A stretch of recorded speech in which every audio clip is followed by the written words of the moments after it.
Hi, welcome to Unbox Anything. Today we'll be looking at the iPad mini 4.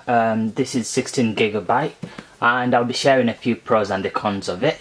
So yeah, let's just go straight into it. So the first pro obviously of the iPad mini 4 is its size. Its size is really good. So if you're looking for something that's small, because it's only 7.9 inch screen, so it comfortably fits in your hands. I mean, like I already said, my hands are quite big, but it should fit in your hands just normal. But yeah, so that's one of the pros. Another pro that I like about it is that I've had mine for 2 years now, and I haven't had any issues with the hardware itself. So I'm talking about the back. I haven't had any scratches, anything like that.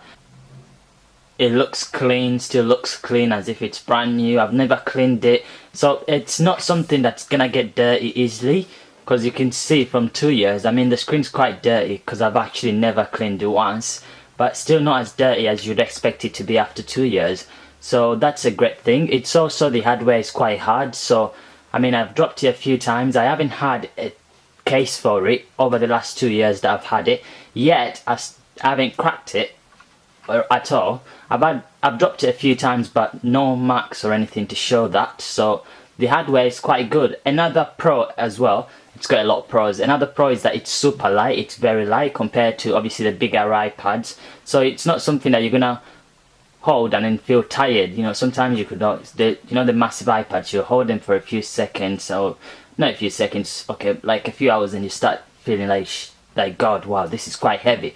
Whereas with this one, it's super light. It fits in your hand. It literally feels like an iPhone, but just a bigger iPhone.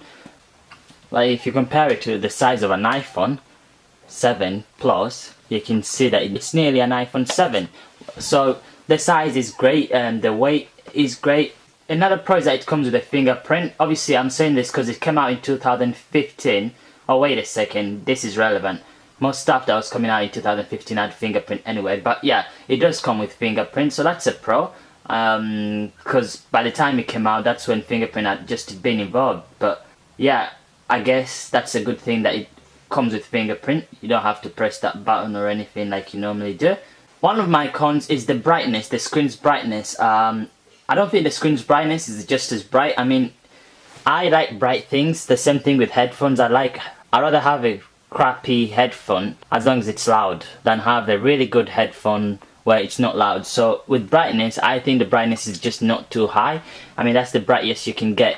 Now obviously I'm recording this behind the camera, but it should be too bright to the point that it doesn't show anything, for me anyway. So I think the brightness, obviously it came out 2015, the brightness is quite low compared to what the iPads are in 2017. So that's something to look out for. That's obviously a con.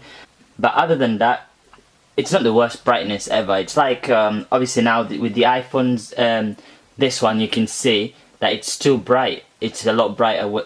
It's a lot brighter than this one. If you can see that, because they've improved brightness with these iPhones or the new tablets by 25%, which is great. So this one, the brightness will be a bit low, but you won't notice it because overall most iPads were already brighter than all the other stuff that was out. So you won't notice it, but if you have like a new iPhone or a new iPad, you could notice it that, wow, the brightness is quite low than what I'm used to. So if you turn it down, that's the lowest and that's the highest. Yeah, but it does work swiftly. I mean, for a 2015 product, I'm saying this because I've had phones that I used to use in 2015, especially, no offense to Android phones, especially with Android phones, by the time you get in 2017, the phone that you had in 2015 is so slow, and it's because of obviously the new apps you download. Whereas with the iPad mini 4, you not get that. You will, the app still run comfortably. I'll just show you the camera works perfectly. See, the camera moves with you, so it doesn't drag or anything. The camera won't drag on you, and the camera itself is good. Let's just do a test. You can see that it's working with me, so it's not dragging or anything. Perfect. And you can also have your iOS 11 on this one when iOS 11 actually comes out, which is probably September or something, or next month, not sure yet. So you can still put iOS 11 onto your iPad mini 4. So yeah, you can see that the camera is perfect. So I'll just lower the brightness so we can have a look at the camera.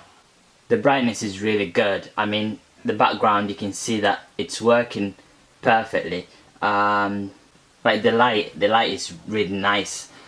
And the color looks natural compared, if you compare it with this one. Obviously this one has made it lighter, which is great. I mean, that's a pro. I mean the reason I hate most Android phones is because their cameras are always dull. They always have that dullness to them and you can't see anything, and they've got that orangey, whereas with iPhones they always seem brighter. So you can tell this mattress, this bed shade is pink and it's made it brighter, so it looks a bit better for you when you're taking pictures. A lot of people say it's not natural. They prefer Samsung cameras or Android phone cameras because they're a bit more natural. But who wants natural? I mean, come on. So yeah, the camera works perfect. Just have a look at video.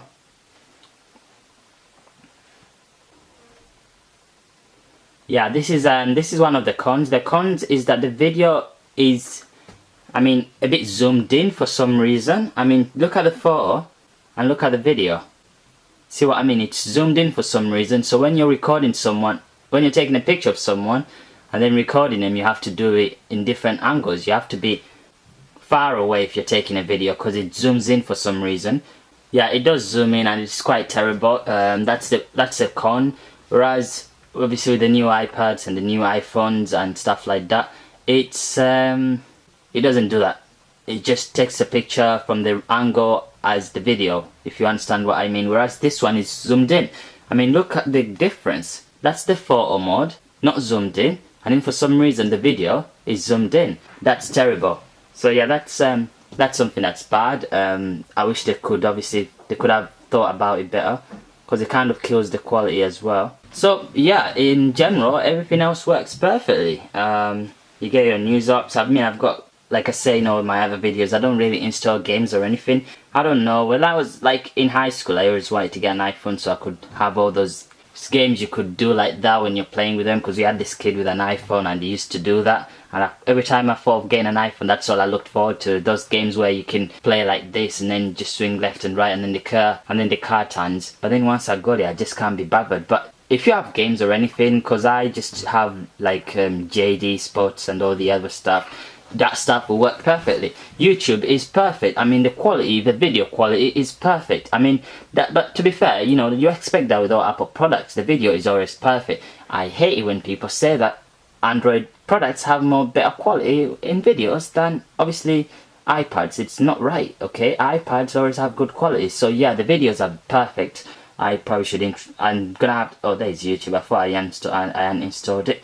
So I'll just play a video here for you. Let's see if I can find one. So yeah, the video quality is perfect and the speakers work really good. Well, thanks for that, Anna, and thank you for accepting me. The video quality is good. Apps really work properly, so there won't be any dragging. You don't expect any dragging. Like all some other tabs you can get on the market with the dragging. You can install literally any app on the App Store. Yeah, it's a great tablet. Obviously the pros are more than the cons, so that makes it great. Other things to look out for, the ear thing is up here, and then you've got the charger down here. Another good thing is that it's got two speakers on the side instead of just one like you get with the iPad 4th generation back in 2000, obviously back then. This one came with two speakers there. You have your front camera there, which is great, and then you got your phone back camera there. You've got your you got these over here. That's a pro as well. These, none of them are falling in or anything. Not that they will fall in, but I mean after 2 years you'd think something would come off, but they've not fallen in or anything. So yeah, it is a great tablet. I mean it's worth for its price. It goes for about now £419, a brand new one. And yeah, that's the iPad mini 4. And I hope you enjoyed the video. I'll see you next time. Take care.